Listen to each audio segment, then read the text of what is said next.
Assalamualaikum warahmatullahi wabarakatuh. Perkenalkan kami dari kelompok 13 Matematika Diskrit kelas Matematika 1 yang beranggotakan saya sendiri, Rindu Ashifa, NIM 201101070017. Dan saya Eklovina Yuanka Romadhoni Pratiwi dengan NIM 202101070021. Kami akan mempresentasikan materi tentang representasi graf yang meliputi graf planar, graf bidang, dan graf dual. Simak penjelasannya pada slide berikut ini.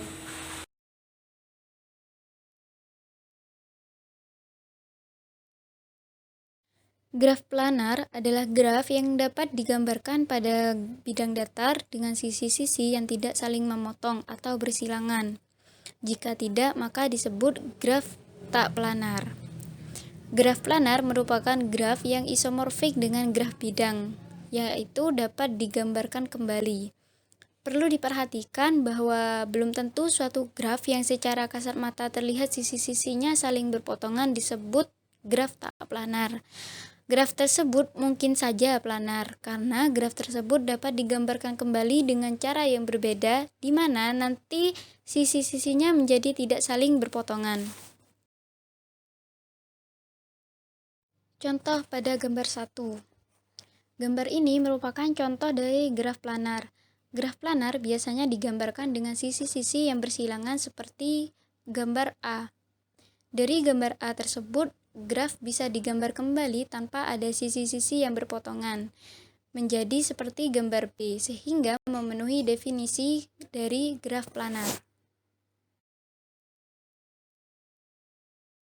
Contoh pada gambar 2. Gambar ini merupakan contoh dari graf tak planar, karena graf pada gambar A meskipun digambarkan kembali menjadi seperti gambar B, tetap ada sisi-sisi yang berpotongan seperti pada lingkaran merah. Contoh pada gambar 3. Sebuah graf dikatakan planar ketika suatu graf G digambarkan pada bidang datar sedemikian sehingga rusuk-rusuknya tidak ada yang saling berpotongan, kecuali pada titik-titik akhir dari rusuk-rusuk pada gambar A. Graf planar G yang digambar pada bidang datar sedemikian sehingga tidak ada rusuk yang saling berpotongan, kecuali pada titik-titik akhir dari rusuk-rusuk pada gambar B, yang disebut dengan graf bidang. Di sini saya akan membahas tentang graf bidang. Graf bidang merupakan representasi dari graf planar yang digambarkan dengan sisi-sisi yang tidak saling berpotongan. Di sini graf bidang dapat dikatakan juga graf yang digambarkan pada bidang datar, baik itu di kertas maupun papan tulis dan sebagainya, sehingga setiap pasang sisi bertemu hanya pada simpul akhirnya. Contohnya, di sini ada 3 buah graf. Dalam graf tersebut, graf A disebut graf planar, sedangkan graf B dan graf C disebut graf bidang. Kenapa graf A tidak disebut sebagai graf bidang juga? Karena di sini graf A merupakan graf planar. Jadi graf B dan C di sini merupakan representasi dari graf yang A. Dari sini dapat dikatakan bahwa setiap graf bidang dapat dikatakan sebagai graf planar, namun setiap graf planar belum tentu disebut graf bidang.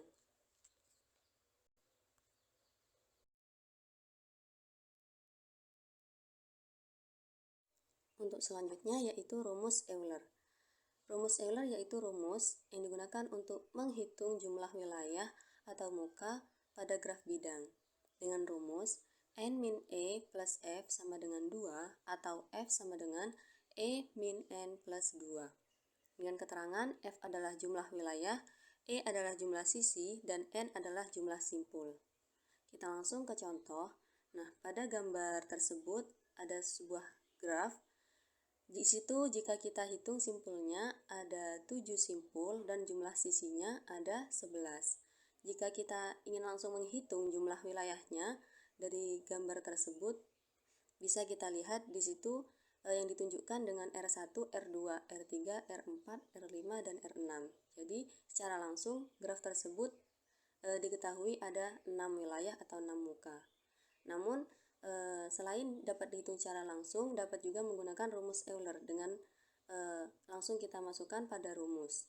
Di sini kan diketahui E-nya 11 dan N-nya 7. Jadi langsung kita masukkan pada rumus F sama dengan E min N plus 2 sama dengan 11 min 7 plus 2 sama dengan 6. Jadi jumlah wilayah pada gambar tersebut adalah 6.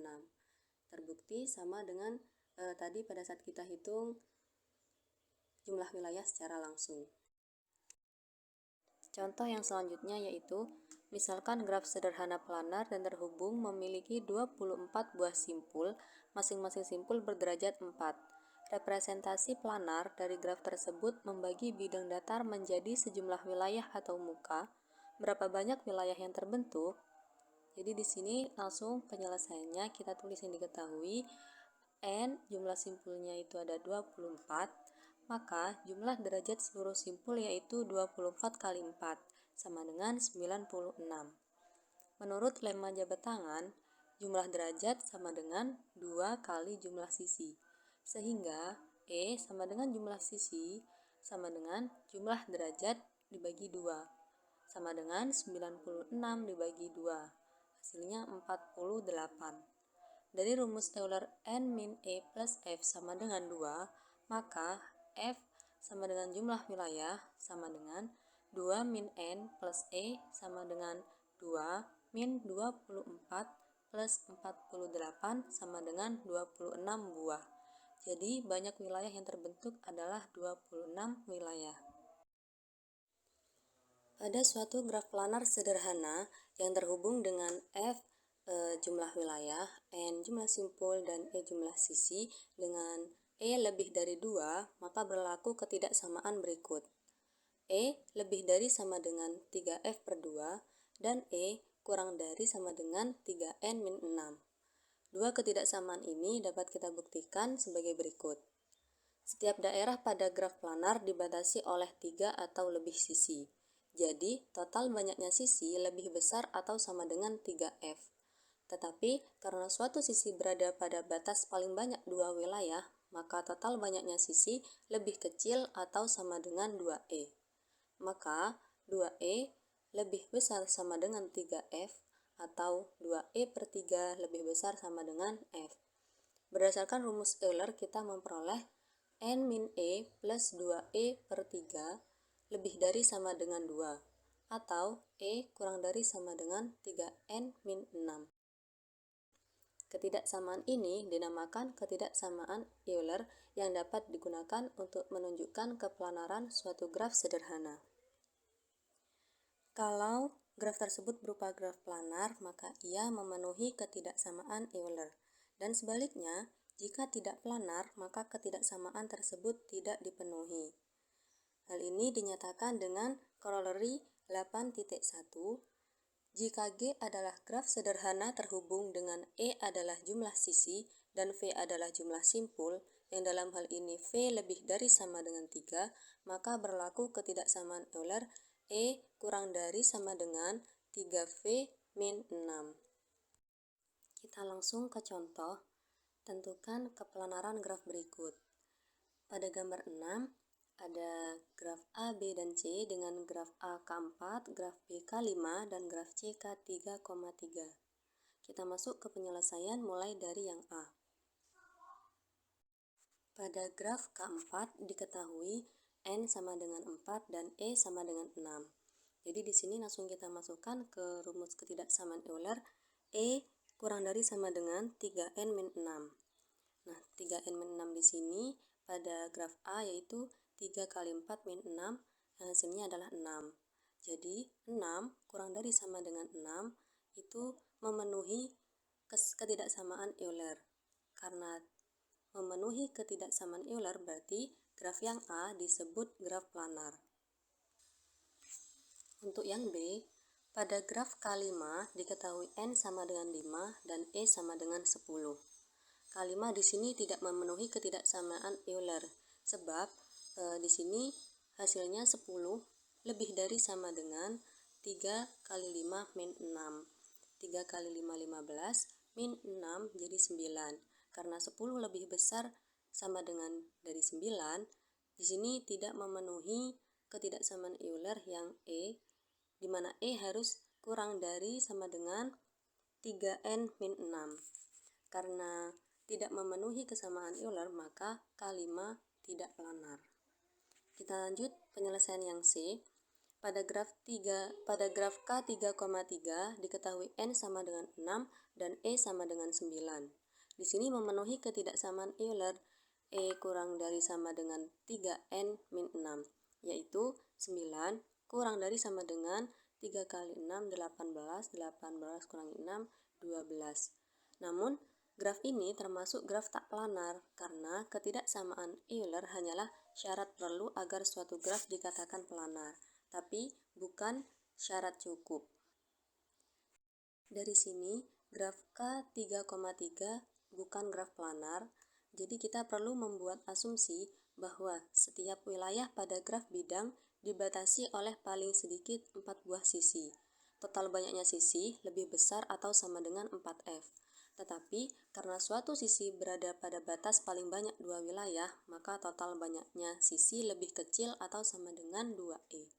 Jadi 2E lebih besar sama dengan 4F atau E per 2 lebih dari sama dengan F. Berdasarkan rumus Euler kita memperoleh N min E plus E per 2 lebih dari sama dengan 2 atau E kurang dari sama dengan 2N min 4. Hal tersebut dinyatakan dengan corollary berikut. Pada corollary 8.2, jika G adalah graf sederhana terhubung dengan E adalah jumlah sisi dan V adalah jumlah simpul, yang dalam hal ini V lebih dari sama dengan 3 dan tidak ada sirkuit yang panjangnya 3, maka berlaku E kurang dari sama dengan 2V min 4. Pada graf K3,3 yang diketahui E sama dengan 9 dan N sama dengan 6, tidak memenuhi ketidaksamaan E kurang dari sama dengan 2N min 4, karena 9 di sini kurang dari sama dengan 2 kali 6 min 4 sama dengan 8, yang berarti K3,3 terbukti bukan termasuk graf planar. Selanjutnya adalah graf dual. Misalkan kita mempunyai sebuah graf planar G yang direpresentasikan sebagai graf bidang, kita dapat membuat graf G bintang yang secara geometri merupakan dual dari graf planar dengan cara berikut. Yang pertama yaitu pada setiap wilayah atau muka di G, buatlah sebuah simpul V bintang yang merupakan simpul untuk G bintang. Yang kedua, untuk setiap sisi E di G, tariklah sisi E bintang yang tadinya menjadi sisi untuk G bintang yang memotong sisi E. Sisi E bintang menghubungkan dua buah simpul, yaitu V1 bintang dan V2 bintang, yang merupakan simpul-simpul di G bintang, yang berada di dalam muka F1 dan F2 yang dipisahkan oleh sisi E di G. Untuk sisi E yang salah satu simpulnya merupakan simpul berderajat 1. Jadi sisi E seluruhnya terdapat di dalam sebuah muka. Maka sisi E bintang adalah berupa sisi gelang. Graf G bintang yang berbentuk dengan cara penggambaran demikian disebut graf dual atau tepatnya dual geometri dari graf G. Di bawah ini adalah contoh dari graf dual G bintang dari graf planar G. Jika G adalah graf planar dalam representasi bidang dengan N buah simpul, E buah sisi, dan F buah muka, maka graf G bintang memiliki N bintang sama dengan F buah simpul, E bintang sama dengan E buah sisi, dan F bintang sama dengan N buah muka. Contoh pada gambar 7. Gambar ini adalah gambar kedua graf yang sama, tetapi mempunyai representasi bidang yang berbeda. Akibatnya, dual dari kedua graf yang isomorfik tersebut tidak isomorfik atau tidak sama, seperti yang ditunjukkan pada gambar 8. Selanjutnya adalah contoh gambar 9, yaitu graf dual untuk mempresentasikan peta. Setiap peta pada bidang datar terdiri dari sejumlah wilayah. Wilayah pada peta dapat menyatakan suatu negara, provinsi, atau kabupaten. Tiap wilayah pada peta dinyatakan sebagai sebuah simpul, sedangkan sisi menyatakan bahwa dua wilayah berbatasan langsung atau bertetangga. Nah, pada gambar 9 ini sedikit berbeda dengan graf dual yang telah dijelaskan sebelumnya. Pada graf yang mempresentasikan peta, bidang luar tidak dinyatakan sebagai sebuah simpul.